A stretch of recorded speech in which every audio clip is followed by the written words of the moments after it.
Hello, I'm Jessica Burbank, and this is the Young Turks, The Conversation. We're at a time when Democrats are struggling to ensure that they maintain control of Congress, and not only that, but gain some more seats. And there's a lot of questions about how to do that when we're experiencing record inflation. And I'm really excited that we have Saru Jayaraman here to talk with us about it, who is president of One Fair Wage and director of the Food Labor Research Center at the University of California, Berkeley. How are you doing? Thanks for coming on. Thank you. Thanks for having me. Great to be here. Great. So let's get into this. A lot of your work focuses on lower income folks, working class people, service workers like bartenders and waitresses. And I have paid my bills as a bartender before. And I know that this is something people think about when they're casting a ballot.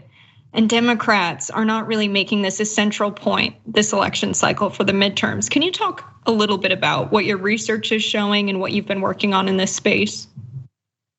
Yeah, listen, we've known for years that raising the minimum wage is actually one of the most popular issues that exists, and that putting it directly on the ballot drives people to vote themselves a raise, frankly, to show up to vote more than any other issue or candidate or party. It is, especially for low-wage workers, the condition that defines their lives as low-wage workers and their ability to survive and feed their children. And especially now in record times of inflation, when you've got so much of the country, especially in the restaurant industry, which I've focused on for the last 20 some years, with wages of $2 and $3, that means your wage is half, sometimes half, definitely less than the cost of a gallon of gas.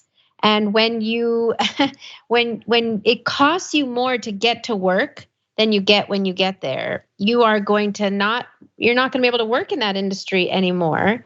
You're going to look for something else, and you're certainly not going to be motivated to vote if you don't hear elected officials not just talking about the issue, but committing to change in this really, really difficult time. So I'm just going to give one quick example.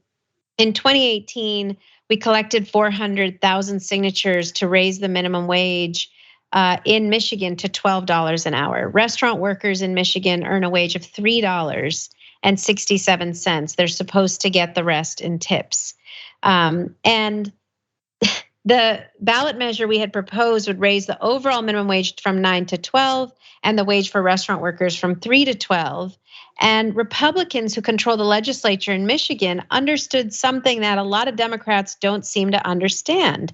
They said, we know this is going to drive working people, people of color, women of color to the ballot. And so we're going to take it off the ballot. They announced this to the press and make it the law just to keep people from voting. We promised to gut this after the election. So they raised the wage by law from 3 to 12. And then they, in fact, did gut it after the election back down from 12 to 3. But in between those two things, we mobilized tens of thousands of low-wage workers to vote. And we saw a 300% voter turnout increase among low-wage workers when they were engaged in a peer-to-peer voter program around this issue, where workers told each other, hey, we just got a raise, but we've got to go vote or they're going to take it away from us. And a 400% voter turnout increase among young people. It is abundantly clear that this is an issue that drives people to the polls, especially for low-wage workers, almost more than any other issue, party, or candidate.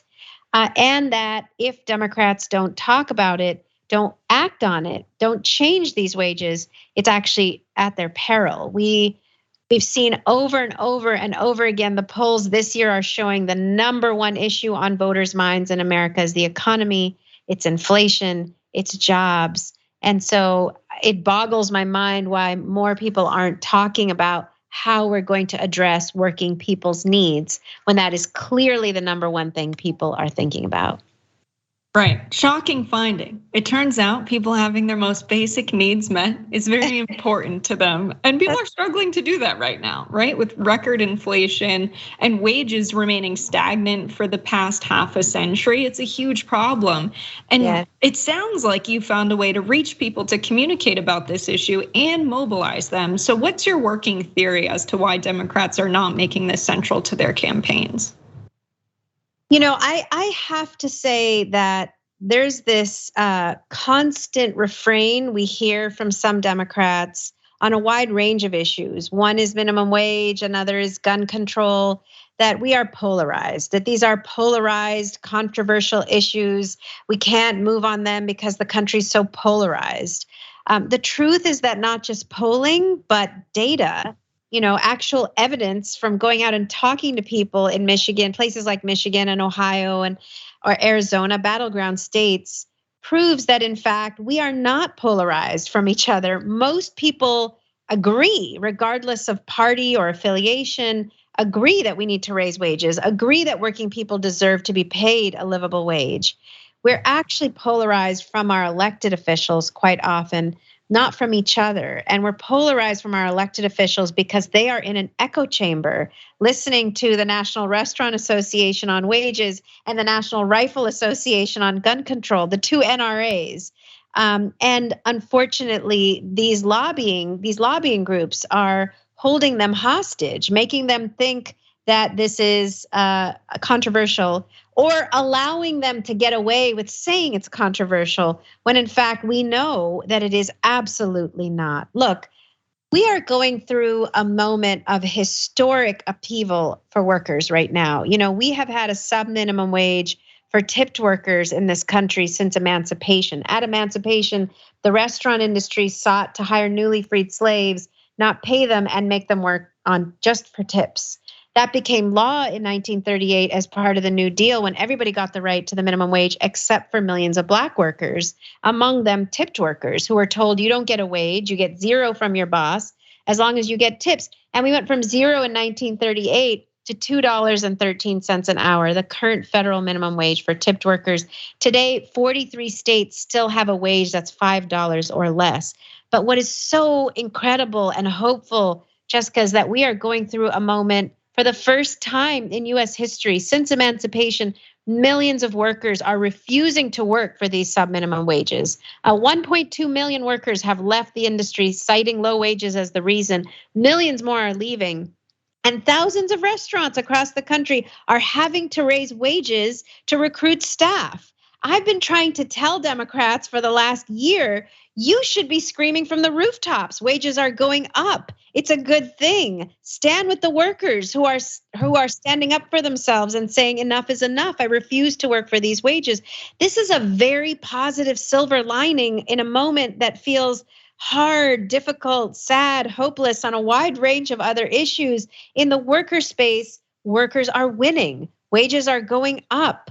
We just won in Michigan. That story I just told was overturned by the courts in July. The Michigan courts declared what the Republicans did to be unconstitutional, meaning the law in Michigan is now $12 an hour, and it's going up to $15 in 24. And there's at least a dozen states about to follow.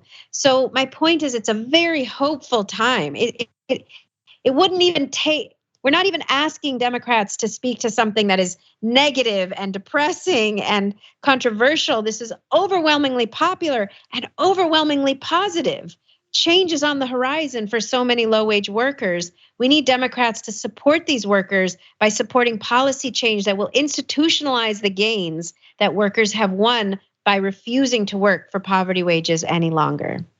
Yeah, it truly feels like Democrats are fumbling the bag, so to speak, with this issue, because we still have Jerome Powell, who's the head of the Fed now, who is not appointed by Joe Biden, who is saying that we've got an uneven playing field in our economy right now, and workers have too much power. And to resolve inflation, we've got to bring wages down. And it drives me crazy whenever I hear that, because obviously wages need to go up, especially at a time when inflation's at an all-time high. We've got to be regulating corporations who are price gouging. But it is good that workers have unprecedented power. They're striking, they're withholding their labor if they're not being paid enough to cover their living costs. That's huge. But we also are seeing record union busting. So that's also a policy space that I think the Biden administration could be more active in, especially when we see new studies showing that $1.3 million in lifetime wages union workers get that non-union workers don't get. That's a major difference. So what else do you think the Biden administration could be doing? Not just Democrats talking about these things and campaigning on them, but trying to push these policies in Congress or the administration.